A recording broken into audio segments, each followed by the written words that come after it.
Intonasi sangat berpengaruh terhadap kualitas Anda dalam mengajar. Nah, bagaimana cara belajar intonasi yang sangat sederhana? Ya, ini tips dari saya, salah satu cara belajar intonasi yang simple. Pertama, buat video, ya, buat 2 video. Pertama, video Anda sedang ngobrol dengan jarak dekat, ya, saling berhadapan. Kemudian video yang kedua, buat video sedang ngobrol, Anda lagi ngobrol dengan teman Anda dengan jarak sekitar 6 hingga 5 meter. Nah, lalu kita lihat apa yang bisa kita pelajari. Pertama adalah dengan melihat video ini, kita jadi tahu suara asli kita. Nah, suara asli kita adalah suara yang terbaik, yang bisa dikombin dengan jadi natural, ya. Jadi intonasi sebaik apapun kalau suaranya nggak natural juga nggak enak. Jadi belajar intonasi pertama mulai dari mengetahui suara asli kita. Nah, cara yang paling mudah dengan di video, ya.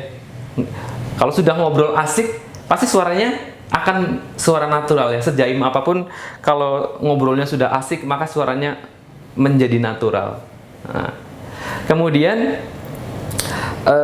setelah kita sudah tahu suara natural kita seperti apa yang bisa dipelajari dari melihat video ini, ya, pertama adalah jarak. Ya, ketika jarak dekat kan ngomongnya nggak terlalu kencang. Ketika jarak jauh jadi kencang. Artinya apa? Ya, tinggi rendahnya suara kita, keras tidaknya volume suara kita dipengaruhi oleh jarak. Nah, pada saat di dalam kelas juga sama, ya. Ketika muridnya hanya satu, gimana suaranya? Nggak terlalu kenceng, ya. Yang penting pesannya sampai. Ngobrol juga gitu kan, di video yang pertama dengan yang kedua tadi. Nah, kenapa di video yang jarak dekat ngobrolnya nggak kenceng? Ya, yang penting kan suaranya nyampe, pesannya sampai. Kemudian kenapa di jarak yang 5 hingga 6 meter suaranya jadi kenceng? Ya karena kalau nggak kenceng suaranya nggak sampai. Demikian juga pada saat mengajar. Yang penting suaranya sampai. Kalau muridnya cuma satu, ya nggak usah terlalu kenceng. Yang penting pesannya sampai. Nah, pada saat mengajarnya sekitar 20-30 orang, maka harus volumenya harus tinggi. Ya kan? Harus keras suaranya. Biar apa? Biar pesannya sampai. Nah, apalagi kalau ngajar di festival, di yoga outdoor, di taman, ya, misalkan muridnya 300, ya harus kenceng. Biar apa? Biar pesannya sampai. Nah, ini yang juga perlu diperhatikan. Misalkan Anda mengajar muridnya cuma 3, jangan keras-keras, jangan teriak-teriak, ya. Nanti udah kayak toa, berisik malah jadinya. Karena apa? Ya cuma 3 kan, ngomong nggak terlalu kencang juga, yang nggak terlalu kencang juga kedengeran. Gitu, ya. Kemudian kapan kita harus menekan, ya? Kapan intonasi harus ditekan? Kapan harus datar?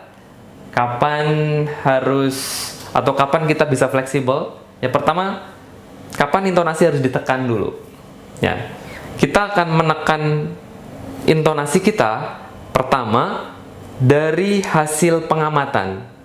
Contoh misalkan, pada saat kita memberikan instruksi, kemudian ekspresi dari murid kita itu sepertinya dia bingung. Nah, maka kita berikan penjelasan lagi atau kita mengulangi instruksi yang barusan dengan penekanan. Kalau bisa dengan penjelasan tambahan. Ya kan? Dengan menekan intonasi, ini akan diterima sama muridnya bahwa, hey, kamu harus loh mengikuti instruksi pengajarnya, gitu. Ya, kamu kalau nggak mengikuti instruksi pengajarnya itu bisa cedera loh. Karena banyak murid yang masuk hanya iseng. Lah, ya udahlah, nggak usah terlalu ngikutin pengajarnya, gitu. Lah, ya udahlah, nggak usah terlalu sedetail itu. Tapi begitu instruksinya ditekan, maka seolah-olah, hey, kamu nggak boleh asal-asalan. Nah, yang tadinya iseng juga jadi ngikutin kita.